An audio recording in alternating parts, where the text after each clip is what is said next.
کے وفادار ہے علماء دیوبند، اسلام کے غمخوار ہے علماء دیوبند، آقا کے وفادار ہے علماء دیوبند، اسلام کے غمخوار ہے علماء دیوبند۔ السلام علیکم ورحمۃ اللہ وبرکاتہ۔ ناظرین، اگر آپ ہمارے چینل میں نئے ہیں تو ہمارا چینل یس سر چینل کو سبسکرائب کریں اور بیل آئیکن کو۔ اعوذ باللہ من الشیطان الرجیم، بسم اللہ الرحمن الرحیم۔ من عمل صالحا من ذکر او انثى وهو مؤمن فلنحيينه حیاة طیبہ وَلَنَجْزِيَنَّهُمْ أَجْرَهُمْ بِأَحْسَنِ مَا كَانُوا يَعْمَلُونَ۔ وقال الله تبارك وتعالى: أَفَحَسِبْتُمْ أَنَّمَا خَلَقْنَاكُمْ عَبَثًا وَأَنَّكُمْ إِلَيْنَا لَا تُرْجَعُونَ۔ قال النبي صلى الله عليه وسلم: طلب العلم فريضة على كل مسلم ومسلمة، أو كما قال عليه الصلاة والسلام۔ اللهم صل على سيدنا محمد وعلى آل سيدنا محمد وبارك وسلم۔ اللهم صل على سيدنا محمد وعلى آل سيدنا محمد وبارك وسلم۔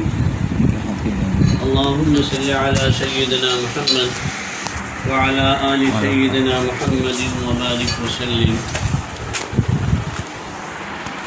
محترم خواتین، امت کی مائیں، امت کی بیٹیاں، اس وقت میں آپ تمام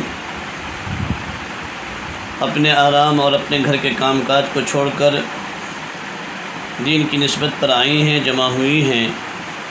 اللہ آپ سب کے جمع ہونے کو، بیٹھنے کو، آنے کو قبول فرمائے۔ جو باتیں کہی جائے اللہ تعالی ہمیں بھی آپ سب کو عمل کی توفیق نصیب فرمائے۔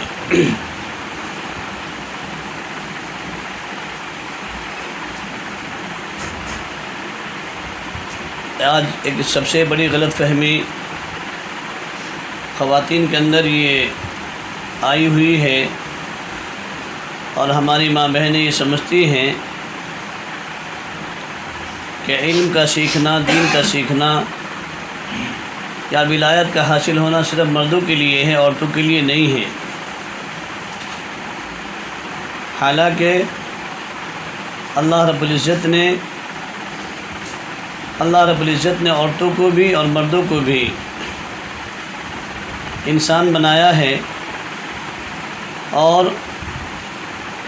چونکہ جب دونوں انسان ہیں تو دونوں انسان کے جانے کا راستہ بھی ایک ہے، اور ہر ایک انسان ماں کے پیٹ سے آیا ہے، اور ہر ایک انسان کو قبر کے پیٹ میں جانا ہے۔ اور چونکہ دونوں انسان کی ضرورتیں یکساں ہیں، مرد بھی بیمار پڑتے ہیں تو عورتیں بھی بیمار پڑتی ہیں۔ کھانا اگر مردوں کی ضرورت ہے تو کھانا عورتوں کی بھی ضرورت ہے، کپڑا اگر مرد کی ضرورت ہے تو کپڑا عورتوں کی بھی ضرورت ہے۔ بیمار مرد پڑتے ہیں تو بیمار عورتیں بھی پڑتی ہیں۔ سواری اگر مرد کی ضرورت ہے تو سواری عورتوں کی بھی ضرورت ہے۔ اسی لیے اللہ رب العزت کا حکم بھی دونوں کے لیے یکساں ہے۔ اسی لیے اللہ رب العزت نے قرآن کریم میں فرمایا: من عمل صالحا من ذکر او انثى وهو مؤمن فلنحيينه حیاة طیبہ وَلَنَجْزِيَنَّهُمْ أَجْرَهُمْ بِأَحْسَنِ مَا كَانُوا يَعْمَلُونَ۔ اللہ رب العزت فرماتے ہیں کہ جو کوئی بھی نیک عمل کرے گا، چاہے وہ مرد ہو یا عورت ہو، لیکن شرط یہ ہے کہ وہ ایمان والے ہوں۔ تو جو کوئی مرد یا عورت نیک عمل کر کے اللہ رب العزت کی بارگاہ میں جائے گا، اللہ رب العزت فرما رہے ہیں کہ ہم ایسے بندوں کو، ایسی بندیوں کو، یعنی ایسے مرد کو اور ایسی عورتوں کو ضرور بالضرور ہم پاکیزہ زندگی عطا فرمائیں گے۔ اس لیے کہ ہر ایک انسان کی مقصد زندگی اللہ کی بندگی اور مقصد حیات اللہ کی یاد ہے۔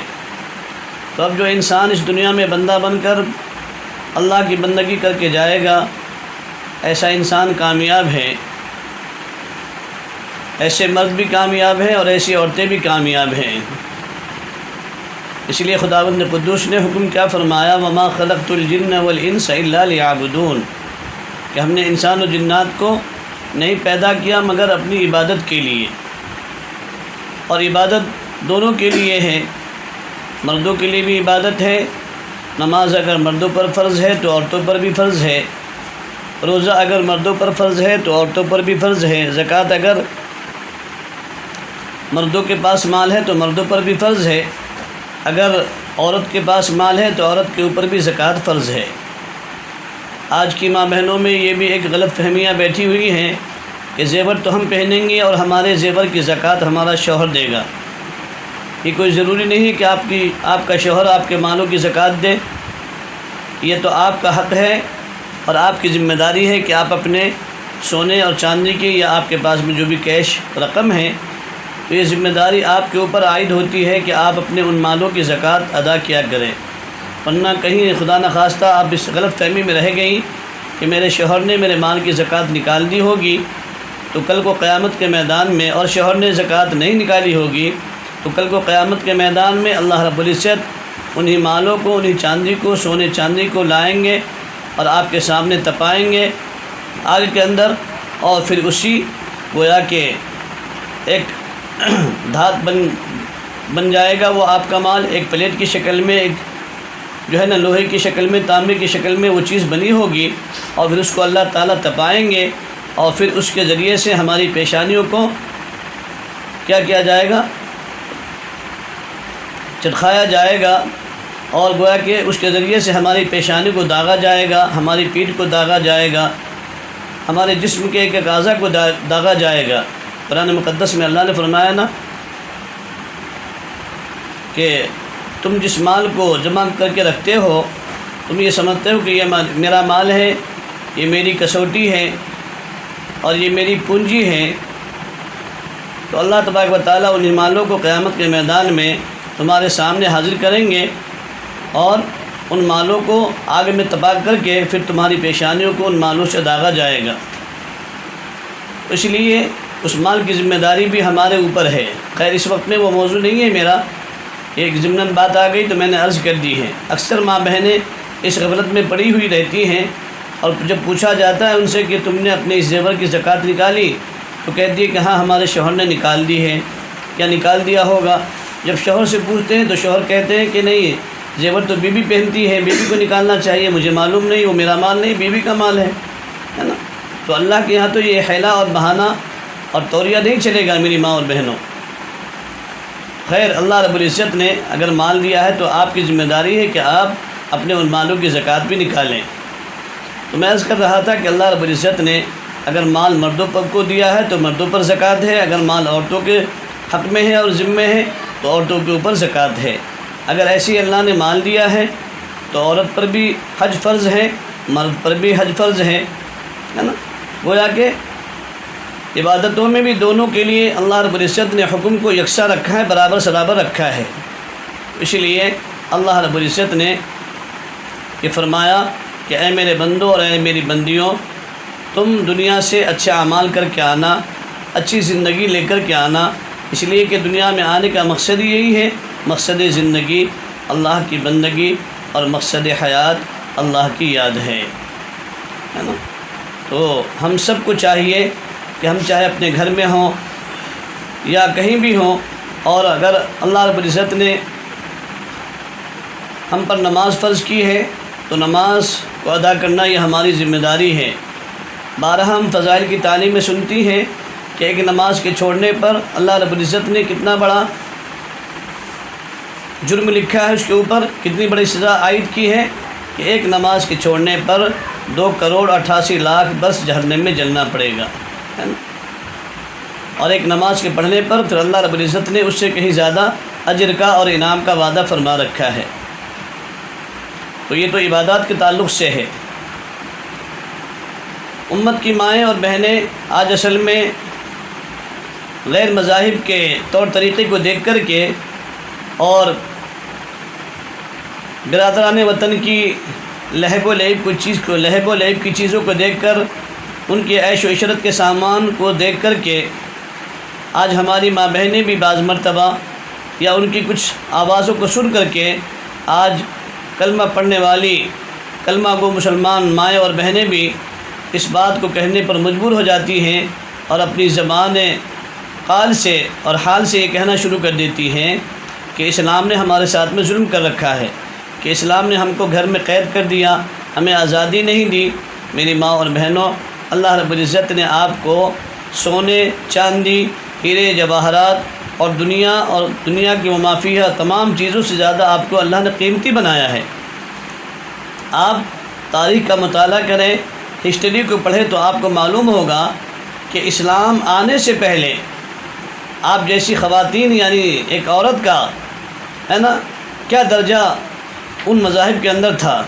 چین کے اندر، فرانس کے اندر عورتوں کے تعلق سے یہ تصور تھا، ان فرانسیوں کے ذہن کے اندر یہ بات تھی کہ یہ کوئی بس آدھا انسان ہے، اس لیے اس کی کوئی عزت نہیں، اس کا کوئی مقام اور اس کو کوئی درجہ نہیں۔ چین کے اندر یہ تھا کہ یہ کوئی شیطانی مخلوق ہے، اس لیے اس کو کسی عبادت گاہ کے اندر انٹری نہیں ہوتی تھی، ہے نا۔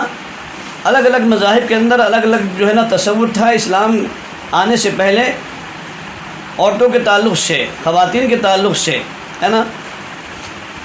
ہندوازم کے یہاں جو ہے نا، ہندو لوگوں کے یہاں یہ تھا کہ اگر عورت کے رہتے ہوئے اس کا شوہر مر جائے تو اس عورت کو بھی چاہیے کہ اپنے شوہر کے ساتھ میں جو ہے نا زندہ جل کر کے راکھ ہو جائے، اس کو دوسری جگہ پر شادی کرنے کی بھی اجازت اور پرمیشن نہیں، نکاح کرنے کا حکم نہیں تھا ان کے مذاہب میں، اور آج بھی یہ چیزیں ہیں۔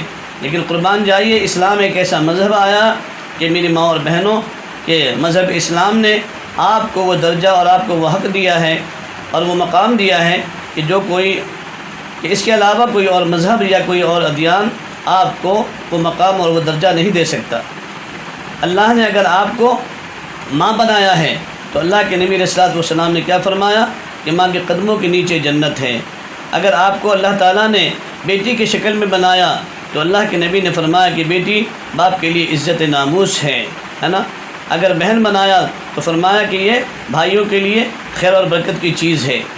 اور پھر یہ کہ سب سے بڑا ہے نا آپ کو مقام اور درجہ یہ دیا کہ آپ ایک خاتون ہیں، ایک بیٹی ہیں، ایک ماں ہیں، ایک بہن ہیں، ہے نا۔ تو آپ کو دو طرف کا حقدار بنایا، دو کی وراثت میں آپ کو حق دیا شریعت اسلامیہ نے، مذہب اسلام نے۔ ایک تو شوہر کے حق میں بھی آپ کو آپ کا حق حصہ ملے گا، اور ایک باپ کی پراپرٹی میں، باپ کی وراثت میں آپ کو حق ملے گا۔ آپ قربان جائیے آقا دو جہاں صلی اللہ علیہ وسلم کی شریعت اور سنت پر۔ اس کے علاوہ کسی اور مذاہب کے اندر آپ جائیں اور پوچھیں کہ تم کو تمہارے مذاہب کے اعتبار سے کیا تمہاری پراپرٹی کے اندر تم کو حق حصہ ملتا ہے کہ نہیں ملتا، اور ملتا ہے تو کتنا ملتا ہے۔ لیکن قربان جائیے شریعت اسلامیہ کے اصول پر اور آپ علیہ الصلوۃ والسلام کی شریعت اور سنت کے اوپر کہ آپ علیہ الصلوۃ والسلام نے آپ کو احکامات الہیہ کے مطابق ایک ایک اصول کو مد نظر رکھتے ہوئے آپ کو جو ہے نا وارثوں کا حقدار بنایا، اور دونوں طرف سے بنایا، باپ کی پراپرٹی میں بھی اور شوہر کی پراپرٹی میں بھی، ہے نا۔ اور پھر یہ کہ آپ کو کتنا بڑا درجہ دیا ہے نا کہ اگر آپ ماں بن رہی ہیں تو گویا کہ آپ کے قدموں کے نیچے جنت ہے۔ اسی لیے تو آقا نے فرمایا کہ ماں کے قدموں کے نیچے جنت ہے، اور اولادوں کو حکم دیا، پھر شوہر کو بیوی کا مرتبہ بتایا اور بیوی کو شوہر کا مرتبہ بتایا، ہے نا۔ اللہ کے رسول علیہ الصلوۃ والسلام نے کیا فرمایا کہ اگر اللہ کے علاوہ کسی اور کو سجدہ کرنا جائز ہوتا تو ایک بیوی کو حکم ہوتا کہ وہ اپنے شوہر کو سجدہ کرے، یعنی ایک شوہر کا درجہ یہ بتایا بیوی کو۔ اور بیوی کے بارے میں اللہ کے رسول نے مردوں کو کیا بتایا کہ دیکھو، یاد رکھو، اگر تم نے اپنی بیوی پر ناحق ظلم کیا تو کل کو قیامت کے میدان میں میں محمد عربی صلی اللہ علیہ وسلم اس خاتون کے مدد میں اور اس خاتون کے تعاون پر میں محمد عربی صلی اللہ علیہ وسلم وکیل بن کر کھڑا ہو جاؤں گا اور میں اس شوہر کے خلاف گواہی دوں گا، ہے نا۔ پھر اللہ رب العزت نے آپ کی سفارش فرمائی ہے۔ اللہ رب العزت یہ فرما رہے ہیں وَعَاشِرُوهُنَّ بِالْمَعْرُوفِ کہ اے میری امت کے مردوں، یاد رکھو اگر تم نے میری ان بندیوں کو ناحق ستایا اور ان کے ساتھ میں تم نے ظلم کا معاملہ کیا اور ان پر تم نے رحم اور سلوک کا معاملہ نہ کیا، ان کے ساتھ میں نرمی اور درگزر کا معاملہ نہ کیا، تو اللہ فرماتے ہیں کہ یاد رکھو میرے بندو، بے بھی اللہ ہو، کل کو قیامت کے میدان میں بھی تم پر رحم نہیں کروں گا۔ تو اللہ نے آپ کی سفارش کی ہے میری ماں اور بہنوں، اس سے بڑا اور درجہ کیا ہونا چاہیے؟ اللہ ہم گنہگار بندوں کو ہے نا آپ کی سفارش ہم گنہگاروں سے کر رہے ہیں، حالانکہ اللہ کو کیا ضرورت تھی کرنے کی، لیکن اللہ نے آپ کے درجے کو بلند کرنا چاہا، آپ کے مقام کو امت کے سامنے اور دنیا والوں کے سامنے بلند کرنا چاہا، آپ کو اللہ اور اللہ کے رسول نے عظمت رفتہ ہے نا عزت رفتہ اور سربلندی عطا فرمائی، اور آپ کے مقام کو اللہ تعالیٰ نے یہ بتایا، اللہ کے نبی علیہ السلام نے یہ بتایا ہے نا۔ اللہ کے رسول صلی اللہ علیہ وسلم کے سامنے ایک صحابیہ آئیں، سوال کیا کہ یا رسول اللہ صلی اللہ علیہ وسلم، ہمارے شوہر مرد حضرات تو صحابہ تو ہم سے نیکیوں میں آگے بڑھ گئے۔ اللہ کے نبی نے پوچھا کیوں، کیسے؟ تو صحابیہ نے کہا کہ یا رسول اللہ صلی اللہ علیہ وسلم، آپ کے صحابہ آپ کے ساتھ میں جہاد میں جاتے ہیں، اور آپ کے صحابہ آپ کے پیچھے نماز پڑھتے ہیں، آپ کے صحابہ جماعت کے ساتھ میں نماز پڑھتے ہیں ہے نا، آپ کے صحابہ جنازے کی نماز میں جاتے ہیں، تو ہم سے تو ثواب میں بہت زیادہ وہ آگے بڑھ گئے اور ہم تو ثواب میں پیچھے رہ گئے ہے نا، اس لیے کہ ہمیں جنازے میں جانے کی اجازت نہیں، مسجد میں جا کر نماز پڑھنے کی اجازت نہیں، تو ہم تو اجر کے اعتبار سے اعمال کے اعتبار سے ہے نا پیچھے رہ گئے۔ قربان جائیے اللہ کے رسول صلی اللہ علیہ وسلم پر، اللہ کے رسول صلی اللہ علیہ وسلم نے کیا فرمایا کہ میری صحابیہ تم نے اچھا سوال کیا ہے، بہت اچھا سوال کیا۔ اللہ اکبر کبیرہ، میری ماں اور بہنوں، اللہ کے رسول صلی اللہ علیہ وسلم نے فرمایا اور میری صحابیہ یاد رکھو، اگر تم گھر کے کسی کونے کے اندر نماز پڑھ رہی ہوتی ہو تو اللہ رب العزت میرے صحابہ کو جتنا ثواب مسجد میں جا کر صف اولیٰ میں نماز پڑھنے کا، جماعت کے ساتھ نماز پڑھنے کا، تکبیر اولیٰ کے ساتھ نماز پڑھنے کا اجر دیتا ہے، اس سے کہیں زیادہ ثواب تم کو اپنے گھر کے کونے میں نماز پڑھنے پر دیتا ہے۔ اور اللہ کے رسول نے فرمایا کہ تم میرے صحابہ کی جہاد کی باتیں کرتی ہو کہ جہاد میں تم کو اتنا بڑا ثواب ملتا ہے، جنازے میں کی نماز کا ثواب ملتا ہے۔ اللہ کے رسول صلی اللہ علیہ وسلم نے فرمایا کہ اگر تم اپنے بچے کی رونے کی بنا پر جب تم راتوں کو اٹھ جاتی ہو اور جو تمہاری نیند قربان ہوتی ہے، اللہ رب العزت اس نیند کی قربانی کی بنا پر اللہ تبارک و تعالیٰ تم کو وہ اجر اور ثواب عطا فرماتا ہے جو ایک دشمن کی سرحد پر کھڑے ہونے والے سپاہی کو اللہ تعالیٰ اجر عطا فرماتے ہیں، ان سے زیادہ آپ کو اجر عطا فرماتے ہیں۔ اللہ اکبر کبیرہ، میری ماں اور بہنوں، سوچو کہ اللہ نے آپ کا کتنا بڑا مقام عطا فرمایا، اور پھر اللہ تعالیٰ نے آپ کا کتنا درجہ بلند کیا۔ قرآن عظیم الشان جیسی کتاب کے اندر مردوں کے تعلق سے کوئی صورت نہیں ہے نا، لیکن آپ خواتین کو اللہ تعالیٰ نے اتنا سراہا، اتنا نوازا، اتنا سر بلند کیا کہ قرآن عظیم الشان جیسی کتاب کے اندر آپ کے بارے میں مستقل ایک صورت نازل فرمائی، سورۃ النساء کے نام سے ہے نا، چوتھے پارے کے اندر ہے، اس کا نام ہی سورۃ النساء ہے نا۔ تو اس سے بڑھ کر اور آپ کے لیے کیا فضیلت ہونی چاہیے اور کیا بڑھتری ہونی چاہیے؟ کیا یہ کسی اور مذاہب کے اندر یہ چیز آپ کو ملیں گی میری ماں اور بہنوں؟ نہیں مل سکتی، یہ تو صرف مذہب اسلام کی دین ہے اور اللہ کے رسول صلی اللہ علیہ وسلم کی دین ہے کہ اللہ کے رسول علیہ الصلوۃ والسلام جب دنیا میں تشریف لائے تو اللہ کے رسول علیہ الصلوۃ والسلام نے آپ کو یہ حق اور مرتبہ اور مقام عطا فرمایا جو کسی اور مذاہب کے اندر اس کا ہے نہیں، خواب و خیال میں اس کا کوئی حاشیہ نظر نہیں آ سکتا۔ اللہ نے آپ کو اتنا بڑا مقام عطا فرمایا ہے، اتنا بڑا آپ کو درجہ عطا فرمایا ہے، اس لیے آپ اپنے مقام کو سوچیں، اپنے درجے کو دیکھیں، اب اپنی فضیلت کو سمجھیں کہ اللہ تعالیٰ نے ہم کو کہاں سے کہاں پہنچایا ہے۔ اور آپ کہتی ہیں کہ بھائی فلاں کا بچہ اتنا بڑا بن گیا، فلاں کی بچی اتنی اچھی عابدہ زاہدہ بن گئی، رابعہ بصریہ بن گئی، بایزید بستامی بن گئے، آخر ہماری اولاد کیوں نہیں؟ تو میری ماں اور بہنوں، پہلے آپ کو بایزید بستامی جیسا ماں تو بننا پڑے گا۔ بایزید بستامی کی ماں کیسی تھی؟ شیخ عبدالقادر جیلانی کی امی کیسی تھی؟ مولانا الیاس صاحب رحمۃ اللہ علیہ کی امی جان کیسی تھی؟ آپ تاریخ کا مطالعہ کریں گی، تاریخ کو دہرائیں گی، تاریخ کو پڑھیں گی، ہسٹری کو پڑھیں گی تو آپ کو معلوم ہوگا کہ ہر کسی کے ہے نا، ہر کسی کے اچھا بننے میں اور ہر کسی مرد کے صاحب ایمان بننے میں، صاحب دل بننے میں کسی نہ کسی خاتون کا کردار ہے، کبھی ماں کی شکل میں، کبھی بیوی کی شکل میں، کبھی بیٹی کی شکل میں ہے نا، کبھی بہن کی شکل میں۔ سیدنا عمر فاروق رضی اللہ تعالیٰ عنہ کو ایمان کی دولت ملی، اس کی بنا پر ملی، کس کا کردار تھا اس کے اندر؟ وہ ان کی بہن فاطمہ ہے نا رضی اللہ تعالیٰ عنہ کا کردار رہا، جن کی وجہ سے اللہ تعالیٰ نے ان کو ایمان کی دولت نصیب فرمائی۔ حضرت اکرمہ جو کہ جرنیل تھے اور ابو جہل کے بیٹے، کٹر دشمن آپ علیہ الصلوۃ والسلام کے، فتح مکہ سے پہلے کٹر دشمن تھے، چونکہ باپ دشمن تو بیٹا بھی دشمن، تو آپ علیہ الصلوۃ والسلام کے کٹر دشمن تھے۔ لیکن فتح مکہ کے موقع پر جب آپ علیہ الصلوۃ والسلام نے امن کا اعلان کر دیا تو ان کی بیوی ام حکیم رضی اللہ تعالی عنہ آئیں اور رسول اللہ صلی اللہ علیہ وسلم سے درخواست کی کہ کیا یا رسول اللہ صلی اللہ علیہ وسلم آپ میرے شوہر کو بھی معاف کر دیں گے، ان کو بھی امن دے دیں گے؟ آپ علیہ الصلوۃ والسلام نے فرمایا کہ آج تو ہر ایک کو امن کا اعلان کر دیا گیا ہے نا، آج جو ابی سفیان کے گھر میں داخل ہوگا اس کو بھی امن دے دیا جائے گا، ہر ایک کو امن ہے۔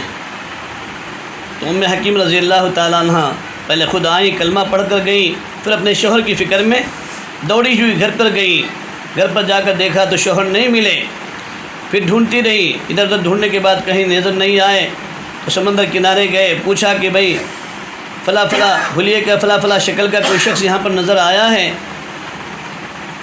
تو اللہ نے کہا کہ ہاں ابھی ایک کشتی کے اندر اس حلیے کا انسان گیا ہے۔ فوراً ام حکیم رضی اللہ تعالیٰ عنہ نے کشتی، اسپیشل کشتی جو ہے نا سواری کی لی اور فوراً دریا کے اندر جو ہے نا چل پڑی، سمندر کے اندر چل پڑی، دیکھا کہ آگے کشتی جا رہی ہے، اس کے اندر ان کے شوہر اکرمہ بیٹھے جا رہے ہیں، تو پیچھے سے آواز دی، اور میرے سر کے تاج، میرے شوہر اکرمہ آپ واپس آ جاؤ، واپس آ جاؤ، مت جاؤ۔ کہا کہ نہیں، اگر آج میں محمد عربی صلی اللہ علیہ وسلم کے ہاتھوں لگ گیا تو میں قتل کر دیا جاؤں گا، مجھے وہ معاف نہیں کریں گے، اس لیے کہ میں نے ان کو بہت ستایا ہے۔ لیکن قربان جائیے اللہ کے رسول صلی اللہ علیہ وسلم کی ذات گرامی پر اور ان کی بیوی ام حکیم رضی اللہ تعالی عنہ پر، انہوں نے کہا کہ نہیں اکرمہ، میں آپ علیہ الصلوۃ والسلام سے امن لے کر کے آئی ہوں آپ کے بارے میں، آپ چلیے۔ تو واپس آ گئے، ہے نا، اس لیے کہ ہر شوہر کو اپنی بیوی کے ہوم منسٹر کی بات ماننی پڑتی ہے نا، آپ لوگ بھی مانتے ہو نا، ہوم منسٹر بنا لیا کرتی ہیں، ہے نا، اپنے شوہروں کو ماننا بھی چاہیے، منوانا بھی چاہیے۔ تو فوراً ام حکیم رضی اللہ تعالیٰ عنہ کی بات کو انہوں نے مانا اور وہ واپس آ گئے، اور وہ بیوی اللہ کے رسول صلی اللہ علیہ وسلم کی خدمت میں اپنے شوہر کو لے کر گئی۔ اللہ کے رسول صلی اللہ علیہ وسلم بیٹھے ہوئے تھے، جیسے ہی دیکھا کہ اکرمہ آ گئے ہیں، ہے نا، حالانکہ جانی دشمن تھے، کٹر دشمن تھے، چاہتے تو انتقام لے سکتے تھے، لیکن چونکہ امن کا اعلان کر دیا تھا اور اللہ کے رسول صلی اللہ علیہ وسلم تو رحمۃ للعالمین بن کر آئے تھے، تو دیکھا فوراً جو ہے نا مسکرائے اور بٹھایا اور کلمہ پڑھایا، لا الہ اشہد ان لا الہ الا اللہ و اشہد ان محمدً عبدہ و رسولہ، کلمہ پڑھ کر ایمان میں داخل ہو گئے، ہے نا۔ تو ان کو بھی ایمان کس کے ذریعے سے ملا؟ کس کی قربانی کے نتیجے میں ملا؟ کس کا کردار رہا؟ ایک بیوی کا کردار رہا، بیوی کے شکل میں، بیوی کی جو ہے نا کرداری کی وجہ سے، بیوی کی قربانی کی وجہ سے ان کے شوہر کو ایمان نصیب ہوا۔ میری ماں اور بہنوں، عمر رضی اللہ تعالیٰ عنہ کو ایمان کی دولت ملی بہن کی قربانی کے نتیجے میں، ہے نا، ان کو ایمان ملا بیوی کے قربانی کے نتیجے میں، ہے نا۔ ہر ایک کے کسی جو ہے نا اچھا بننے میں کسی نہ کسی خاتون کا کردار ہے نا میری ماں اور بہنوں۔ دیکھو ام سلیم رضی اللہ تعالیٰ عنہ کون ہیں؟ حضرت انس رضی اللہ تعالیٰ عنہ کی والدہ ہیں۔ ان کے پہلے شوہر مالک وہ مسلمان نہیں ہوئے تھے، اور ان کے بدن سے یہ حضرت انس رضی اللہ تعالیٰ عنہ صحابی جو آپ علیہ الصلوۃ والسلام کے خادم خاص رہے ہیں، بچپن سے ہی ماں کے دل کی تمنا تھی کہ میں اس بچے کی تربیت کروں، تو ان کو کلمہ پڑھا رکھا تھا اور کلمہ پڑھایا کرتی تھی۔ ایک روز ان کے شوہر جو مالک جن کا نام تھا، انہوں نے سن لیا تو فوراً غصہ کیا ان کے اوپر، ام سلیم رضی اللہ تعالیٰ عنہ کے اوپر، جو صحابیہ ہیں، ان کے شوہر جو ابھی اسلام نہیں لائے تھے، تو کہنے لگے کیا تم تو ایک اپنے دین سے دور ہو گئی ہو، اور کیا تم میرے بچے کو بھی دین سے دور کرنا چاہتی ہو؟ تو ام سلیم رضی اللہ تعالیٰ عنہ نے فرمایا کہ میں تو چاہتی ہوں کہ آپ بھی کیا ہو جائیں، آپ بھی اس نبی کا کلمہ پڑھ لیں جس نبی کا کلمہ میں اپنے بچے کو پڑھا رہی ہوں، تاکہ آپ بھی باسعادت ہو جائیں اور میں بھی خوش نصیبوں میں میرا بھی شمار نصیب ہو جائے۔ لیکن مقدر میں ایمان نہیں تھا، چند دن کے بعد ہی ان کا انتقال ہو گیا، ان کے شوہر کا انتقال ہو گیا۔ لیکن ام سلیم رضی اللہ تعالی عنہ اپنے اس بچے حضرت انس رضی اللہ تعالی عنہ کی تربیت کرتی رہیں، لیکن شوہر کے انتقال کے بعد میں سوچ میں فکر میں پڑ گئیں کہ اب اس بچے کی تعلیم اور تربیت کے لیے میں اس کو کہاں لے کر جاؤں، کیا کروں۔ دل میں خیال آیا کہ آپ علیہ الصلوۃ والسلام سے بہتر کوئی اور مدرسہ اور کوئی اور مکتب، کوئی اسکول ان کے لیے نہیں ہو سکتا، اسی لیے رسول اکرم صلی اللہ علیہ وسلم کی خدمت میں چھوڑ کر ان کو آتی ہوں۔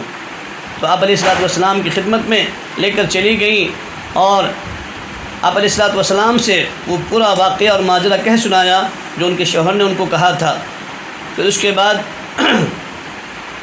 رہنے لگ گئیں، لیکن چونکہ ابھی عمر بھی کوئی زیادہ نہیں ہوئی تھی، بقیہ زندگی کے مراحل بھی طے کرنے تھے، تو بہت سارے لوگوں نے ان کو نکاح کا پیغام دیا، لیکن کسی سے نکاح کرنے کو تیار نہیں ہوئی۔ ہاں، حضرت ابو طلحہ رضی اللہ تعالیٰ عنہ نے جب نکاح کا پیغام دیا ہے تو انہوں نے پیغام قبول تو کیا، لیکن ساتھ میں شرط لگائی کہ میرے نکاح کا مہر یہ ہوگا کہ اگر آپ مسلمان ہو جائیں گے تو بس یہی میرے نکاح کا مہر ہے، اس کے علاوہ مجھے اور کسی چیز کی ضرورت نہیں ہے۔ کیا شرط لگا رہی ہیں میری ماں اور بہنوں؟ کہ آپ مسلمان ہو جائیں تو بس میرا یہی حق مہر ادا ہو جائے گا۔ گویا کہ ہر ایک صحابیہ کو، ایک صحابی کو ایک ایک اللہ کے بندوں کو ایمان میں لانے کی فکر اور جنت میں داخل کرنے کی فکر تھی۔ تو جیسے ہی نکاح کا پیغام آیا اس وقت تک کہ ابو حضرت طلحہ رضی اللہ تعالیٰ عنہ ایمان نہیں لائے تھے، لیکن شرط قبول پیغام کو قبول تو کر لیا، لیکن ان شرائط کے ساتھ میں کہ اگر آپ اسلام قبول کر لیتے ہیں تو آپ سے میں نکاح کرنے کے لیے تیار ہوں، اور آپ کا حق مہر بھی بس یہی ہوگا کہ آپ کا کلمہ پڑھ لینا، مسلمان ہو جانا، میرے لیے یہی مہر ہوگا، بس میری یہی شرط ہے نا۔ پھر بعد میں انہوں نے بھی اسلام قبول کر لیا اور پھر دونوں کا نکاح ہو گیا۔ پھر اللہ نے ان دونوں کے نکاح کے ہونے کے بعد پہلے فرزند تو مالک سے کون تھے؟ حضرت انس رضی اللہ تعالیٰ عنہ۔ پھر اللہ رب العزت نے ان کو ایک لڑکا دیا ہے نا۔ لیکن قربان جائیے میری ماں اور بہنوں، کیسی ام سلیم رضی اللہ تعالیٰ عنہ صبر کا پہاڑ بنی ہوئی تھی۔ بچہ اللہ نے دیا، چند مہینے یا غالباً سال 2 سال کے ہو گئے تھے کہ وہ بھی اللہ کو پیارے ہو گئے۔ اب یہ شوہر حضرت طلحہ رضی اللہ تعالیٰ عنہ کہیں باہر سفر میں جہاد میں گئے ہوئے تھے، جب واپس تشریف لائے تو رات کا وقت تھا۔ سوچا کہ اگر اس وقت میں کہوں گی تو یہ رات کو کھانا بھی نہیں کھائیں گے اور پھر غم کے مارے ایسے ہی لیٹ جائیں گے، ان کا غم تازہ ہو جائے گا۔ تو چونکہ رات کافی ہو چکی تھی، صرف آتے ہی بچے کے بارے میں پوچھا کہ بچہ کیسے ہے، تو کہا کہ خیریت سے ٹھیک ہے نا، اتنا کہنا تھا۔ پھر اس کے بعد میں کھانا وانا کھلا دیا، کھانے سے فارغ بھی ہو گئے اور پھر دونوں کی ملاقات بھی ہوئی۔ اور پھر اس کے بعد میں صبح کو جب اٹھی ہیں، پھر اس کے بعد میں اپنے شوہر سے کہا کہ اچھا آپ یہ تو بتائیں کہ اگر کوئی قرض خواہ قرض دی ہوئی چیز اگر آپ سے مانگے تو کیا آپ کیا کریں گے؟ ان کو واپس دیں گے کہ نہیں دیں گے؟ یعنی آپ نے اگر کسی سے قرض لیا، میں نے آپ سے قرض لیا، اب میں آپ سے قرض مانگوں کہ میرا قرض مجھے واپس کرو، تو کیا آپ مجھے دیں گے کہ نہیں دیں گے؟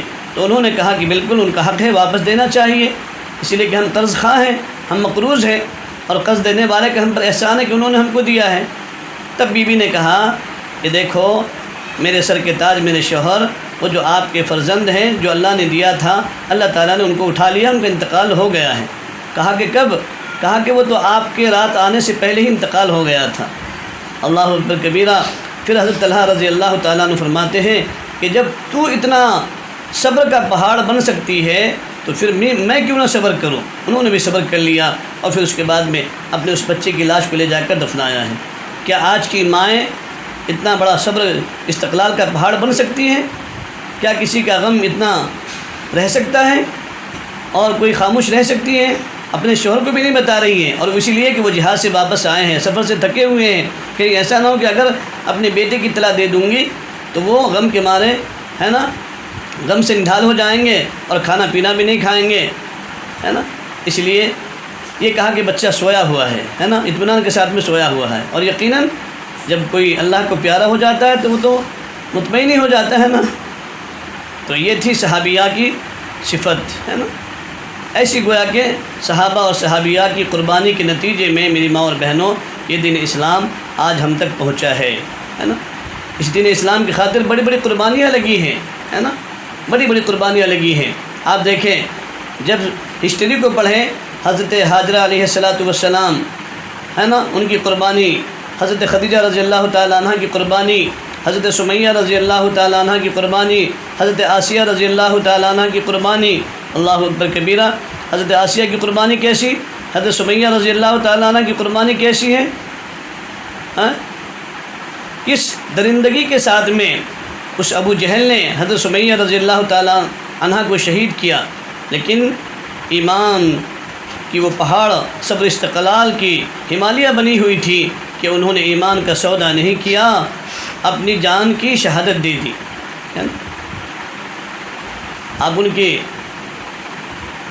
تاریخ کو پڑھیں کہ کس ظلم و ستم کے ساتھ میں ابو جہل نے ان کو شہید کیا ہے نا، کہ دونوں ہاتھ میں کیلے ٹھوک دیے اور پھر دونوں پاؤں میں کیلے ٹھوک دیے اور پھر 2 اونٹ منگوا کر رسی باندھا گیا اور رسی میں ہاتھ کو باندھا گیا اور پھر دونوں پاؤں کو باندھا گیا اور پھر دونوں اونٹ کو جو ہے نا ایک کے مخالف میں ایک کو دوڑایا گیا۔ اس طریقے سے کس درندگی کے ساتھ میں ان کو شہید کیا گیا میری ماں اور بہنوں۔ ان تمام قربانیوں کے باوجود بھی، ہے نا، اور ان تمام حالات کو برداشت کر لیا، لیکن اپنے ایمان کا سودا نہیں کیا۔ آج ہماری بیٹیوں کے سامنے یہ واقعہ نہیں ہے، اس لیے آج امت کی بیٹیاں کیا ہو رہا ہے کہ امت کی بیٹیاں مرتد ہو رہی ہیں، ارتداد کا شکار ہو رہی ہیں۔ ان کے سامنے یہ واقعات نہیں ہیں کہ نہیں، ایمان کتنی قیمتی شے ہے اور جنت کیسے ملنے والی ہے ہمیں۔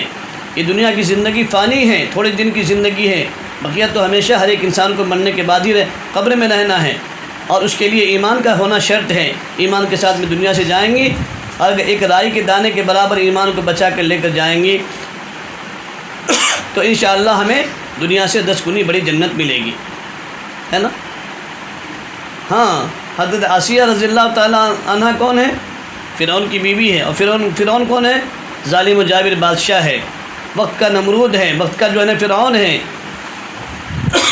وہ یہ کہتا ہے اپنے آپ کو کہ میں رب ہوں، وقت کا خدا میں ہوں، ہے نا۔ اپنے آپ کو خدا کا دعویٰ کرتا رہا، لیکن ایک چوہے کا بچہ بھی پیدا نہیں کر سکا، اور اسی کے گھر میں اللہ رب العزت نے حضرت موسیٰ علیہ السلام کی پرورش کروائی۔ یہ اللہ کی قدرت ہے۔ اس نے اعلان کیا تھا کہ جس سال جو ہے نا لڑکے پیدا ہوں تو ان تمام لڑکوں کو قتل کر دیا جائے، اور جس سال لڑکیاں پیدا ہوں ان لڑکیوں کو زندہ رکھا جائے، ہے نا۔ قربان جائیے اللہ رب العزت کی قدرت کاملہ پر کہ جس سال لڑکوں کے قتل کرنے کا دور تھا، اسی سال جو ہے نا حضرت موسیٰ علیہ السلام کی پیدائش بھی ہوئی، اور پھر اسی ظالم و جابر کے گھر میں اللہ تعالیٰ نے پیدائش کے مرحلے کو بھی طے کروایا کہ تو جس کو مارنا چاہتا ہے اور میں جس کو رکھنا چاہتا ہوں اس کو تو نہیں مار سکتا، ہے نا، اور جس کو تو رکھنا چاہے گا اور میں مارنا چاہوں گا تو اس کو نہیں بچا سکتا۔ اس نے سب لڑکوں کو قتل کروایا، لیکن حضرت موسیٰ علیہ السلام اسی دور میں انہی ایام میں پیدا ہوئے، اللہ تعالیٰ نے ان کو باقی رکھا۔ اسی لیے کہتے ہیں نا، مثل مشہور ہے کہ اللہ جس کو رکھے اس کو کون چکھ سکتا ہے۔ لیکن میری ماں اور بہنوں، ہمارا ایمان تو ہونا چاہیے، عقیدہ تو ہونا چاہیے۔ آج تو اگر ہمارا بچہ اللہ نے لے لیا 2 سال کا، 6 مہینے کا، تو نعوذ باللہ ہماری زبان سے کیسے کیسے کفریہ کلمات نکل جاتے ہیں۔ ہماری ماں بہنیں اتنی بالکل غافل ہو جاتی ہیں اور اتنی بے حس ہو جاتی ہیں، اور ان کو احساس بھی نہیں ہوتا کہ میں کون سا جملہ نکال رہی ہوں، کیا میرے جملے کے وجہ سے، میرے جملے کے نکالنے سے کیا میرا ایمان باقی بھی رہتا کہ نہیں رہتا۔ یہاں تک کہہ دیتی ہیں کہ کیا اللہ کو کوئی اور نہیں ملا تھا کہ اس نے ہمارے ہی بیٹے کو لے لیا، نعوذ باللہ، ہے نا۔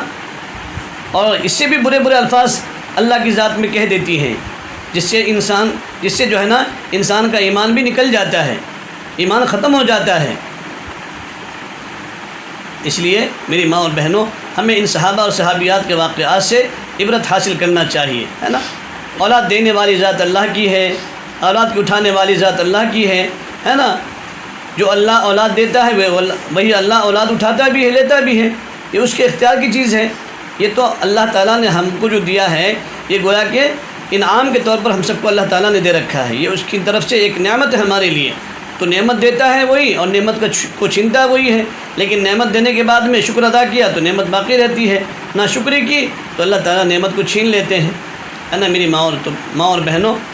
تو میں عرض کر رہا تھا کہ اللہ رب العزت نے قربانیوں کے بعد میں جو ہے نا اس دین کو وجود بخشا ہے، ان تمام کی قربانیاں لگی ہیں، ہے نا۔ حضرت خدیجہ رضی اللہ تعالیٰ عنہ کی کیسی قربانی لگی، اپنی جان اپنا مال سب کچھ نچھاور کر دیا اللہ کے رسول صلی اللہ علیہ وسلم کی ذات گرامی پر۔ حضرت آسیہ رضی اللہ تعالیٰ عنہ کی قربانی پسند آئی اللہ کو، تو کیا کیا، اللہ کے رسول علیہ الصلوۃ والسلام کی زوجہ بنایا ان کو۔ روایتوں میں آتا ہے کہ اللہ کے رسول صلی اللہ علیہ وسلم نے حضرت خدیجہ رضی اللہ تعالیٰ عنہ سے فرمایا کہ اے خدیجہ، جب تم جنت میں جانا تو اپنے شوکن سے ملاقات کر لینا، اپنی شوکن سے ملاقات کر لینا۔ حضرت آسیہ رضی اللہ تعالیٰ حضرت خدیجہ رضی اللہ تعالیٰ عنہ کو تعجب ہوا اور کہنے لگی یا رسول اللہ، میں آپ کی پہلی بیوی ہوں، پھر میری شوکن کون ہے؟ پہلی بیوی تو میں ہوں نا آپ کی، تو میری شوکن کہاں سے آئی؟ تو اللہ کے رسول علیہ الصلوۃ والسلام مسکرائے اور فرمایا اے خدیجہ، حضرت آسیہ رضی اللہ تعالیٰ عنہ جو کہ فرعون کی بیوی تھی، اس کی ایسی قربانی ہے اس دین اسلام کی خاطر کہ اللہ تعالیٰ نے اس قربانی کے نتیجے میں، ہے نا، اس کا نکاح میرے ساتھ میں جنت میں کر دیا ہے، اس لیے تمہاری ملاقات ان سے جو ہے جنت کے اندر ہو جائے گی۔ اس لیے کہ انہوں نے بھی اللہ تعالیٰ سے دو دعائیں مانگی تھی، تو دونوں دعائیں اللہ تعالیٰ نے ان کی قبول کر لی، ہے نا۔ ایک تو آپ صلی اللہ علیہ وسلم کی بیوی ہونے کا ان کو شرف، یہ دعا مانگتی تھی، ہے نا، اور ایک جنتی ہونے کا، تو اللہ تعالیٰ نے دونوں شرف جو ہے ان کو دے ہی دیا۔ لیکن کب ملی یہ چیزیں میری ماں اور بہنوں؟ قربانی کے نتیجے میں، ہے نا۔ آج ہماری قربانی کیا لگ رہی ہے؟ آج ہمارے اندر حیا ہے، آج ہمارے اندر نمازوں کا اہتمام ہے، اپنے بچوں کی تربیت کی فکر ہے نہیں ہے، اور ہم چاہتے ہیں کہ میرا بیٹا بایزید بستامی بن جائے، جنید بغدادی بن جائے، رابعہ بصریہ بن جائے، ہے نا میری ماں اور بہنوں، بن جائے گی، لیکن شرط یہ ہے کہ آپ کو ویسی قربانی دینی پڑیں گی، ویسی محنت کرنی پڑیں گی، آپ کو جو ہے نا ویسی تربیت کرنی پڑے گی۔ ایسی تربیت آپ کو ویسا ایمان سکھانا پڑے گا جیسا ایمان سیدنا عبد القادر جیلانی علیہ الرحمہ کی والدہ نے اپنے چھوٹے ننھے لخت جگر کا ایمان بنایا تھا۔ حضرت خواجہ قطب الدین بختیار کاکی علیہ الرحمہ کی والدہ نے اپنے بیٹے کا ایمان کیسا بنایا، اللہ کی ذات پر ان کا یقین کیسا جو ہے نا بنانا شروع کیا۔ بچے ہیں ابھی 2-2.5 سال کی عمر ہوئی ہے، بچہ مکتب میں پڑھنے کے لیے جاتا تھا، مکتب سے پڑھ کر آیا ایک روز تو والدہ سے کہا کہ امی جان بھوک لگی ہے، تو امی نے کیا کہا، بیٹے تو قرآن والا ہے، تو قرآن والا ہے نا، تو مسلمان ہے، ایمان والا ہے، تو روٹی مجھ سے مانگتا ہے۔ تو کہا امی کس سے مانگوں؟ کہا اپنے اللہ سے مانگ۔ کہا اللہ کہاں سے دیتے ہیں؟ کہا اللہ دیتے ہیں، تو اللہ سے مانگ تو صحیح۔ کہا کیسے مانگوں؟ کہا کہ بیٹے جا، پہلے وضو کر، مصلی بچھا، نماز پڑھ، اور پھر دعا کے لیے ہاتھ اٹھا اور کہے بیٹے کہ اللہ مجھے بھوک لگی ہے، مجھے روٹی چاہیے، مجھے بھوک لگی ہے، مجھے روٹی چاہیے، ہے نا۔ یہ گویا کہ امی کی تربیت اپنے بچوں کو دے رہی ہے، ٹریننگ دے رہی ہے نا۔ ماں نے تربیت کی، بتائی، ماں نے جلدی سے کیا کیا، روٹی بنا کر کے ایک طاق میں رکھ دیا۔ اب بچہ نماز سے فارغ ہوا، دعا مانگنے لگ گیا، روٹی دکھائی نہیں دی، تو کہنے لگا امی کہاں ہے روٹی؟ اب تک تو روٹی نہیں ملی۔ کہا بیٹے دیکھو ڈھونڈ لو، ادھر ادھر مل جائے گی کہیں پر، طاق میں رکھی ہوگی، تکیے کے نیچے رکھی ہوگی۔ تو ڈھونڈتے ڈھونڈتے وہ روٹی مل گئی۔ اب بچے نے شکر ادا کیا کہ اللہ تیرا احسان ہے، تیرا شکر ہے کہ تو نے مجھے بھوکے کو روٹی دے دی۔ بچے نے روٹی کھا لیا، پھر جو ہے نا اس دن گزر گیا، پھر دوسرے دن ایسے ہی، تیسرے دن ایسے ہی روزانہ مکتب جاتا تھا اور وہاں سے آتا تھا، پھر وضو کرتا اور مصلی بچھاتے، نماز پڑھتے، پھر اللہ سے ہے نا دعا مانگنے کے بعد میں روٹی تلاش کرتے تو مل جاتی۔ ایک روز ان کی والدہ اپنے کسی رشتہ دار کے یہاں چلی گئیں، ان کو آنے میں تاخیر ہوئی، تو وہ وہاں پریشان تھی، افسوس کر رہی تھی کہ اگر آج میرے لختے جگر کو روٹی نہ ملی تو کہیں ایسا نہ ہو کہ وہ اپنے ایمان سے پھسل جائے، اس کا عقیدہ کمزور ہو جائے۔ تو وہاں سے تیز رفتاری کے ساتھ میں گھر پر آئیں تو دیکھا کہ بیٹا خواجہ قطب الدین بختیار کاکی علیہ الرحمہ سوئے ہوئے ہیں۔ تو اپنے بچے کے چہرے کے اوپر ہاتھ پھیرنا شروع کیا امی نے، اور کہہ رہی تھی کہ بیٹا لگتا ہے تجھے بہت بھوک لگی ہے، اور اس بھوک کے جو ہے نا تو غم میں سو گیا ہے، بیٹا مجھے معاف کر دے۔ اتنا کہنا تھا کہ بیٹے کی نیند کھل گئی۔ پوچھا امی جان نے، بیٹا تجھے بہت بھوک لگی ہوگی آج تو بیٹا کیا کہہ رہا ہے؟ خواجہ قطب الدین بختیار کیا کہہ رہے ہیں؟ امی جان کس کی بھوک؟ کون سی بھوک؟ کہا بیٹے بھوک نہیں لگی؟ کہا کہ نہیں امی میں تو کھانا کھا چکا۔ ماں نے کہا بیٹے کہاں سے کھانا کھایا؟ کہا کہ جہاں سے روز اللہ دیتا تھا اسی اللہ نے آج بھی کھانا دیا ہے۔ ہاں لیکن امی ایک بات ضرور ہے کہ روز جو میں کھانا کھاتا تھا اور آج جو میں کھانا کھایا ہوں اس میں زمین آسمان کا فرق تھا۔ کہا کہ بیٹے کیا تھا؟ کہ اس سے پہلے جتنی بھی روٹی ملی وہ ٹیسٹ، وہ ذائقہ نہیں آیا جو آج کی روٹی میں ٹیسٹ اور مزہ تھا، ذائقہ تھا، ہے نا۔ اتنا کہنا تھا کہ والدہ بھی سر میں سر رکھ کر کے سجدہ شکر ادا کرنے لگی اور کہا کہ اللہ تیرا احسان ہوا کہ تو نے میری اس تربیت کی وجہ سے میرے بچے کے لیے روٹی کا انتظام کر دیا۔ اگر خدا نہ خواستہ آج میرے اس بچے کو روٹی نہ ملتی تو میرے بچے کا ایمان کمزور ہو جاتا، اس کا عقیدہ جو ہے نا کمزور ہو جاتا، ہے نا۔ اللہ تو نے میری لاج رکھی۔ اور یہ سب کیوں کرتی تھی ماں ان کی؟ صرف ایک بچے کی تربیت کرنے کے لیے اور بچے کے عقائد کو، ایمان کو مضبوط کرنے کے لیے میری ماں اور بہنوں۔ آج ہمارا حال کیا ہے؟ کیا ہم نے کبھی اپنے بچے سے پوچھا اور کہا؟ کوئی اگر چیز لے آتا ہے بچہ کسی کے گھر سے اٹھا کر، ہم کبھی یہ نہیں پوچھتے کہ بیٹے تو کہاں سے لایا ہے، نہیں لایا کرتے۔ اچھے بچے جو ہے نا یہ چیز نہیں کیا کرتے، اللہ اس کی وجہ سے ناراض ہوتے ہیں، خفا ہوتے ہیں اور جو ہے نا جہنم میں ڈالیں گے، آگ سے جلائیں گے، ہے نا۔ اس لائن کی کبھی ہم نے اپنے بچوں کو تربیت نہیں کرتی، نہیں بتاتی۔ کبھی اپنے بچوں کو کھانا کھلاتے وقت بسم اللہ کی عادت نہیں ڈالتی۔ کسی نے کوئی چیز دیا تو اس کو شکریہ کے الفاظ نہیں کہلواتی، پھر وہ بچہ ہمارا شاکر کیسے بنے گا؟ شکر ادا کرنے والا کیسے بنے گا؟ ذکر کرنے والا کیسے بنے گا؟ ہے نا۔ وہ ایک زمانہ تھا کہ عورتیں اپنے بچوں کی تعلیم اور تربیت ایسے کیا کرتی تھی۔ نظام الدین اولیاء رحمۃ اللہ علیہ 5 سال کی عمر میں حافظ قرآن بن گئے تھے۔ کس کی تربیت سے بنے؟ اس میں ماں کا کردار تھا۔ اس ماں کی تربیت کی وجہ سے جو ہے نا اس چھوٹی سی عمر میں جو ہے نا بچے حافظ قرآن بن گئے۔ تو جب مائیں نیک صالحہ دیندار ہوں گی تو یقیناً ان ماؤں کی گود ہی میں ایسی اولادیں جنم لیا کرتی ہیں۔ حضرت مولانا یوسف صاحب رحمۃ اللہ علیہ دوسرے نمبر کے حضرت جی والد صاحب کے انتقال کے بعد میں ایک اجتماع میں جانے لگ گئے۔ امی جان سے جا کر کہا کہ امی جان آپ دعا کر دو، آپ کا بیٹا یوسف ابا کے بعد میں پہلا اجتماع ہے، وہاں جا رہا ہوں، دعا کر دو آپ، ہے نا۔ تو ماں نے کہا بیٹے یوسف کیا تجھے اب بھی دعا کی ضرورت ہے؟ ارے بیٹے یوسف تجھے معلوم بھی ہے تجھے اس ماں نے دودھ پلایا ہے کہ جس ماں کے پیٹ میں کبھی مشکوک لقمہ نہیں گیا ہے، شک شبے والا لقمہ نہیں گیا ہے، تجھے اس ماں نے دودھ پلایا ہے۔ اور تجھے اس ماں نے دودھ پلایا ہے کہ جس ماں کے چہرے پر کبھی کسی غیر محرم کی نظر نہیں پڑی ہے اور نہ ہی تیری ماں کی نظر کسی غیر محرم کے اوپر پڑی ہے نا۔ اس ماں نے تیری تربیت کی ہے، اس ماں نے تجھے پالا ہے، اس ماں نے تجھے پوسا ہے، اس ماں نے تجھے دودھ پلایا ہے۔ کیا آج ہمارے اندر یہ حیا کی چادر ہے میری ماں اور بہنوں؟ ہم اتنی حیا کر لیتی ہیں، ہمارے اندر پردے کا اتنا اہتمام ہے، ہماری آوازوں میں بھی پردہ ہے، ہمارے چہرے پر پردہ، ہمارے ہاتھوں پر پردہ، ہمارے بالوں پر پردہ، ہر چیز پر پردہ ہے نا۔ لیکن آج گھروں کا ماحول عجیب ہے، جہاں پر جو ہے نا جوائنٹ فیملی ہے وہاں پر تو پردہ کیا، پردے کا جو ہے بس سب بیڑا غرق ہو چکا ہے۔ اور وہ بوڑھی زمانے کی مائیں اور خواتین بھی کہتی ہے کہ کیا ہو گیا، دیور سے بات کر لیا تو کیا ہو گیا، یہ جیٹ سے بات کر لیا تو یہ پرمپرا چلا ہوا آیا ہے، خاندانی چلا ہوا آیا ہے۔ میری ماں اور بہنوں، قبر کے اندر آپ کا یہ جملہ نہیں چلے گا، قبر کے اندر آپ کی یہ بات نہیں چلے گی کہ نہیں اللہ میاں ہمارا پرمپرا چلا ہوا آیا تھا، خاندانی چلی ہوئی آئی تھی اور ہمارا جو ہے نا یہ خاندانی جو ہے نا یہ معاملہ تھا، رشتہ داری تھی، اس لیے جو ہم ایک دوسرے سے بات کر لیتے تھے، ایک دوسرے کے سامنے کھلے چہرے سے رہتے تھے۔ قبر کے اندر یہ آپ کی بات نہیں چلے گی، قبر کے اندر تو حدیث چلے گی، قرآن چلے گا، اللہ کا فرمان چلے گا، اللہ کے رسول کا فرمان چلے گا۔ دنیا ہی میں آپ کو ان سب چیزوں کی احتیاط کرنی پڑے گی، پردے کا اہتمام کرنا پڑے گا، نمازوں کا اہتمام کرنا پڑے گا، نامحرموں سے اپنی نظر کی حفاظت کرنی پڑے گی، غیبت سے، چغلخوری سے، حسد سے، کینے سے، بغض سے، عداوت سے، دشمنی سے، ان سب چیزوں سے اپنے آپ کو بچانا پڑے گا۔ اللہ کی مرضیات کے مطابق اپنی زندگی گزارنی پڑے گی، اللہ کے رسول صلی اللہ علیہ وسلم کی شریعت اور سنت کے مطابق اپنی زندگی گزارنی پڑے گی، ہے نا۔ رابعہ بصریہ ایسے نہیں بن گئی تھی، رابعہ بصریہ کے انتقال کا وقت تھا، خواتین آ رہی تھی ملنے کے لیے۔ ایک خاتون نے پوچھا کہ رابعہ آخری وقت ہے تمہارا، کیا کسی چیز کو دل چاہتا ہے کھانے کے لیے؟ تو کیا کہا؟ ہاں میری بہن دل تو چاہتا ہے کھانے کے لیے، لیکن مل سکے گا تب نا۔ کہا کہ کس چیز کو دل چاہتا ہے؟ کہا کہ دل چاہ رہا کہ میں مدینے کی کچی کھجور کھاؤں، مجھے مدینے کی کچی کھجور مل جائے۔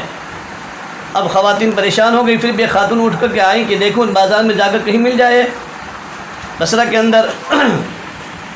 تو جیسے اٹھ کر آئیں، تھوڑی دور چلنے کے بعد میں ان کے صحن کے قریب ہی ایک کھجور پڑی ہوئی مل گئی۔ ایک خاتون اٹھا کر لے کر گئی اور جا کر دیا کہ لو رابعہ، ایک کھجور جو ہے نا آپ کے صحن کے باہر مل گئی ہے پڑی ہوئی۔ قربان جائیے میری ماں اور بہنوں، رابعہ بصریہ کے ایمان پر رابعہ بصریہ نے کیا جملہ فرمایا؟ رابعہ بصریہ نے کہا میری بہن تم کھجور تو لے آئی ہو اور میری آخری تمنا ہے کہ میں کھجور کھاؤں، لیکن اگر میرے اللہ نے کل کو قیامت کے میدان میں پوچھ لیا کہ اے رابعہ تو نے آخری وقت میں وہ کھجور کھائی تھی، کیا وہ کھجور تیرے لیے حلال تھی یا حرام تھی، تو میں اس کا کیا جواب دوں گی؟ ہے نا؟ یہ تھا ان کا ایمان میری ماں اور بہنوں، اور یہ ان کی زندگی کے اندر حیا تھی اور تقویٰ تھا یہ ان کا، ہے نا؟ آج کہاں ہے ہماری نمازوں کا حال؟ مولانا الیاس صاحب رحمۃ اللہ علیہ کی امی نماز کیا، تراویح کیا، قرآن کیا، کتنا اہتمام ہوا کرتا تھا ان کی زندگیوں کے اندر۔ آج ہماری زندگی کے اندر سے یہ ساری چیزیں ختم ہو چکی ہیں، ہے نا؟ نہ نمازوں کا اہتمام ہے، نہ تلاوت قرآن کا اہتمام ہے، نہ اللہ کے ذکر کا اہتمام ہے۔ میں ہمیشہ کہا کرتا ہوں کہ دیکھو مولانا الیاس صاحب رحمۃ اللہ علیہ کی امی سے سبق حاصل کرو۔ ان کی امی بھی صفیہ رحمۃ اللہ علیہ رمضان المبارک کے مہینے میں روزانہ 40 پارے قرآن شریف پڑھا کرتی تھی اور 12,000 مرتبہ اللہ کا ذکر کیا کرتی تھی، 5,000 مرتبہ درود شریف پڑھا کرتی تھی، اور اس کے علاوہ دیگر ان کے اوراد و وظائف تھے، حسبنا اللہ و نعم الوکیل، لا الہ الا انت سبحانک انی کنت من الظالمین، رب انی مغلوب فانتصر، پھر بسم اللہ الرحمن الرحیم۔ یہ دیگر ان کے اوراد و وظائف تھے، اور پھر اس کے علاوہ تمام 5 وقت کی فرض نمازیں، پھر سنت، نفل اور اشراق، چاشت، اوابین، تہجد، صلاۃ التوبہ، ان تمام نمازوں کا روزانہ اہتمام تھا۔ اور تراویح میں ان کے یہاں 3 قرآن شریف ختم ہوا کرتے تھے۔ عشاء کی نماز کے بعد سے ان کی تراویح شروع ہوتی تھی، اور سحری کے وقت ختم ہونے سے 1 گھنٹہ پہلے ان کی تراویح ختم ہوتی تھی میری ماں اور بہنوں۔ اتنی لمبی ان کے یہاں تراویح کی نماز ہوا کرتی تھی، عورتوں کے یہاں، خواتین کے یہاں اتنا اہتمام تھا ان کے یہاں رمضان کا۔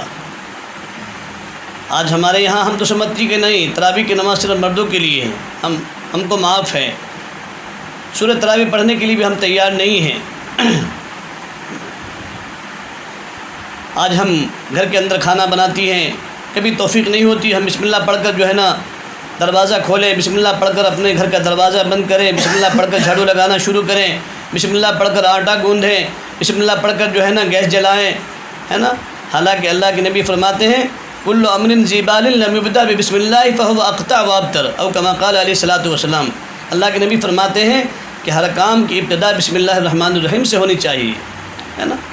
جب ہر کام کی ابتدا بسم اللہ سے کریں گے انشاءاللہ اللہ تبارک و تعالیٰ کی مدد اس کام کے اندر شامل ہو جاتی ہے، اور اللہ کے نام کی برکت اس کام میں شامل ہو جاتی ہے اور آ جاتی ہے، اور اللہ کے نام کا نور اس چیز میں شامل ہو جاتا ہے نا؟ اگر ہم آٹا گوندھ رہی ہے، بسم اللہ پڑھ لیا، تو اس اللہ کے نام کا نور اس آٹے کے اندر داخل ہو جاتا ہے۔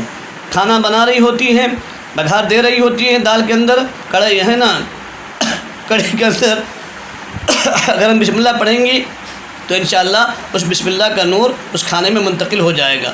پھر جو بچہ، جو بچی، یا جو ہمارا شوہر بھائی اس کھانے کو کھائے گا تو اس نور والے کھانے کو کھائے گا تو انشاءاللہ اس کا دل بھی منور ہوگا، اس کے دل کے اندر بھی جو ہے نا پھر گناہوں کی کیفیت پیدا نہیں ہوگی بلکہ نیکیوں کا شوق پیدا ہوگا۔ آج یہ ظلمت کا کھانا کھا کر کے جو ہے نا گناہوں کا جذبہ انسان کے اندر زیادہ پیدا ہو رہا ہے، مردوں کے اندر بھی عورتوں کے اندر بھی، اس لیے کہ آج ہماری ماں بہنیں ان سب چیزوں سے غافل ہو چکی ہیں۔ اس لیے میری ماں اور بہنوں، اب کھانا بناؤ تو اللہ کا نام لے کر بناؤ، گھر کا دروازہ بند کرو تو اللہ کا نام لے کر بند کرو۔ حدیث مبارکہ کے اندر آتا ہے کہ جب آپ سوتے وقت میں گھر کا دروازہ بند کر لیا، بند کرتے وقت میں بسم اللہ الرحمن الرحیم پڑھا، تو آپ کے گھر میں اگر شیطان تو کیا، ابو الشیطان بھی ہوگا نا، ابو الجن بھی ہوگا اس گھر کے اندر، تو وہاں سے بھاگ جاتا ہے اور وہ چلاتے ہوئے جاتے، چیختے ہوئے جاتے ہیں، کہتے کہ چلو اب اللہ کا نام اس گھر میں لے لیا گیا ہے، ہمارے لیے رہنے کی کوئی جگہ نہیں ہے، ہمارے لیے کوئی ٹھکانہ نہیں ہے، یہاں سے بھاگ نکلو، ہے نا۔ لیکن ہم اس کا اہتمام نہیں کرتی، اور اگر رات کے وقت میں چھت کے اوپر کوئی چڑیا بھی چلی، ہے نا، کسی نے کوئی پتھر بھی پھینک دیا تو فوراً پریشان ہو جاتی ہے، ہماری نیند اڑ جاتی ہے کہ لگتا ہے کسی نے کچھ کر دیا ہے نا، کھڑکھڑ کی آواز آ رہی تھی، پھر کسی مولوی کے پاس اور کسی تعویذ گننے والے کے پاس جاتی ہیں کہ جی ہم رات کو سوتے نیند نہیں آتی، کیوں نہیں آتی؟ بولے وہ چھت کے اوپر کچھ تو بھی کھڑکھڑ کھڑکھڑ کرتے رہتا ہے نا، حالانکہ کچھ نہیں ہوتا، بس ایک وہم ہے نا۔ ہاں، تو کیا اللہ کے نبی صلی اللہ علیہ وسلم سے بڑھ کر کسی کا عمل ہو سکتا ہے؟ اور اللہ کے نبی صلی اللہ علیہ وسلم کی بتلائی ہوئی باتیں جھوٹی ہو سکتی ہیں؟ میری ماں اور بہنوں، نہیں ہو سکتی۔ ہمارے یقین کی کمی تو ہو سکتی ہے، ہمارے ایمان کی کمی ہو سکتی ہے، لیکن اللہ کے رسول صلی اللہ علیہ وسلم کا بتلایا ہوا جو عمل ہے اور بتلائی ہوئی جو بات ہے وہ پتھر کی لکیر ہوتی ہے نا۔ تو ہم اپنے اولاد کی تعلیم اور تربیت بھی کریں، اپنے بچوں کو، چھوٹے بچے ان کو مکتب میں بھیجیں، ان کو دین سکھائیں، عقائد سکھائیں۔ آج دیکھیں بچیاں مرتد ہو رہی ہے، اسلام ایمان کا سودا کر رہی ہے۔ سب سے بڑا قصور میری ماں اور بہنوں ہم ماؤں کا ہے، باپ کا اس اندر قصور کم ہے، اس لیے کہ باپ تو زیادہ نہیں رہتا اولادوں کے پاس میں، باپ تو دکان پر یا تو ڈیوٹی میں ہے نا، یا تو کھیتی باڑی میں رہتا ہے۔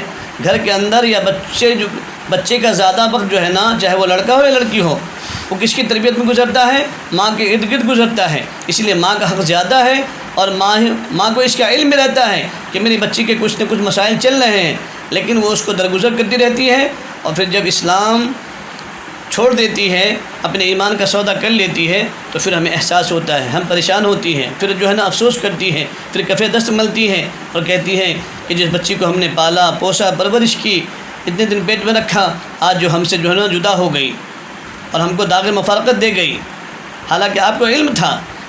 اور میری ماں اور بہنوں، اگر آپ نے اس کی تربیت کر لی ہوتی، اگر آپ اس کو دین، ایمان، عقائد سمجھائی ہوتی، آخرت سمجھائی ہوتی، توحید اور رسالت سمجھائی ہوتی، ہے نا، اور ایک انسان کا ایمان کتنا قیمتی ہے، یہ دنیا تو چند روزہ ہے، دنیا کی لالچ کی وجہ سے ہی تو ایمان چھوڑ رہی ہے نا، ہے نا۔ تو جب ایمان کی حقارت، ایمان کے نقصان، دنیا کی حقارت اور دنیا کی جو ہے نا حقارت ان کے دلوں میں بٹھائی جاتی، دنیا کے نقصان ان کو بتائے جاتے، اور جنت کی اور آخرت کی قیمت ان کو بتائی جاتی، ایمان کی قیمت ان کو بتائی جاتی، تو خدا کی قسم میری ماں اور بہنوں، وہ اپنے ایمان کا سودا نہیں کرتی۔ اگر ان بچوں کے سامنے یہ حضرت آسیہ کے واقعات، حضرت آسیہ رضی اللہ عنہ کے واقعات، حضرت سمیہ کے واقعات، حضرت فاطمہ رضی اللہ عنہ کے واقعات اگر ان کے سامنے پڑھے جائیں، بتائے جائیں، تو پھر وہ اپنے ایمان کو بچائیں گی، اپنے ایمان کی حفاظت کریں گی، نہ کہ اپنے ایمان کا سودا کریں گی۔ لیکن کمی آج ہماری ہے کہ ہم اپنے بچوں کی تعلیم اور تربیت کی لائن سے فکر نہیں کر رہی ہیں، اسی لیے آج ہمیں یہ رونا پڑ رہا ہے نا۔ ہم اپنے پاؤں پر ہی کلہاڑا خود اپنے ہاتھوں سے مار رہی ہیں۔ اس لیے میری ماں اور بہنوں، میری آپ سے ادب کے ساتھ میں گزارش ہے کہ اگر آپ کی چھوٹی اولاد ہے، چھوٹے بچے، چھوٹی بچی ہیں، ان کو مکاتب میں بھیجیں، ان کے عقائد کو درست کروائیں، وہ اپنے ایمان و عقائد کو درست کر لیں گے۔ اور اس لیے چونکہ ہماری ذمہ داری ہے، اللہ قرآن میں فرماتے ہیں یا ایھا الذین آمنوا قوا انفسکم واہلیکم نارا وقودھا الناس والحجارہ، کہ ایمان والو اپنے آپ کو اور اپنے اہل خانہ کو اس آگ سے بچاؤ جس آگ کا ایندھن انسان اور پتھر بننے والے ہیں۔ تو ہم سب کی ذمہ داری ہے، ہر باپ کی، ہر ماں کی ذمہ داری ہے کہ اپنے بچے کو، اپنی اولاد کو اتنا دین سکھانا، اتنا علم سکھانا ضروری ہے کہ جس سے حلال اور حرام کی تمیز پیدا ہو جائے، جس سے حلال و حرام کو سمجھنے والا بن جائے۔ اتنا علم سکھا دینا یہ ہماری ذمہ داری ہے، ہمارے اوپر فرض ہے۔ اگر ہم نے اپنی اولاد کو اتنا علم نہیں سکھایا، کل کو قیامت کے میدان میں یہی ہمارے بچے ہمارے لیے وبال جان بنیں گے، ہماری گردن پکڑیں گے، ہمارا دامن پکڑیں گے اور کہیں گے اللہ یہ میری ماں ہے، یہ میرا باپ ہے، اس نے مجھے علم، دین کا علم نہیں سکھایا، قرآن کا علم نہیں سکھایا، حدیث کا علم نہیں سکھایا، اس لیے آج میں جہنمی بن گیا۔ اگر آپ مجھے جہنم میں بھیجتے ہیں تو اللہ میرے اس ماں باپ کو بھی جہنم میں بھیج، ہے نا میری ماں اور بہنوں۔ اس لیے ہمیں جو ہے نا چھٹکارا نہیں ملے گا، بلکہ ہماری پکڑ ہونے والی ہے۔ تو ہماری ذمہ داری ہے کہ اپنے اولاد کو اتنا قرآن سکھا دیں، اتنی احادیث سکھا دیں، ان کے ایمان اعمال کو مضبوط کرا دیں، اور اپنی ذات کے اعتبار سے بھی فکر مند ہوں۔ تو اس کے لیے سب سے پہلا کام تو یہ کرنا ہے کہ اپنے گھر کی تعلیم کو زندہ کرنا ہے، اور ان کے سامنے، ان بچے اور بچوں کے سامنے جو ہے نا ان واقعات کو رکھنا ہے، پڑھنا ہے نا۔ نماز کی اہمیت، نماز کی فضیلت کو بیان کرنا ہے، ایمان کی عظمت کو بیان کرنا ہے اور ان کو سنانا ہے۔ تو اپنے گھر کی تعلیم کو زندہ کرنا، چھوٹے بچے ہیں مکتب میں بھیجنا، اگر کوئی بڑی بچیاں ہیں 15-16 سال کی ہو گئی تو ان کو مسجد میں نہ بھیج کر کوئی آپا جان ہیں محلے میں، پڑوس میں، بستی میں، وہاں جا کر جو ہے ان کو قرآن سکھلا دیں اور جو ہے نا پڑھوا دیں، تاکہ آپ کی ذمہ داری جو ہے نا پوری ہو جائے گی۔ اور اس تربیت کی لان سے اب اپنے گھر میں فکر مند ہو، ہے نا۔ آپ کا لڑکا ہے، آپ کے شوہر ہیں، آپ کے بھائی ہیں، ان کو اللہ کے راستے میں چلے 4 مہینے بھیجیں، تاکہ وہ اللہ کے راستے میں نکل کر اللہ کا دین سیکھ کر کے آئیں گے، ایمان سیکھ کر کے آئیں گے، تو انشاءاللہ پھر آپ کا گھر جو ہے نا پرسکون بنے گا اور آپ کا گھر جنت کا نمونہ بنے گا۔ اللہ تعالیٰ مجھے بھی آپ کو بھی عمل کرنے کی توفیق نصیب فرمائے، اپنے اپنے جو ہے نا گھروں سے نام لکھ کر کے ذمہ داروں کے پاس میں پہنچا دے۔ اللہ جزائے خیر عطا فرمائے، آپ سب کے آنے کو قبول فرمائے۔ اب اذان ہو رہی ہے، اسی لیے بس سبحان اللہ و بحمدہ، سبحانک اللہم و بحمدک، ونشہد ان لا الہ الا انت، نستغفرک ونتوب الیک، سبحان ربک رب العزۃ عما یصفون، وسلام علی المرسلین، والحمد للہ رب العالمین۔ اللہ قبول فرمائے۔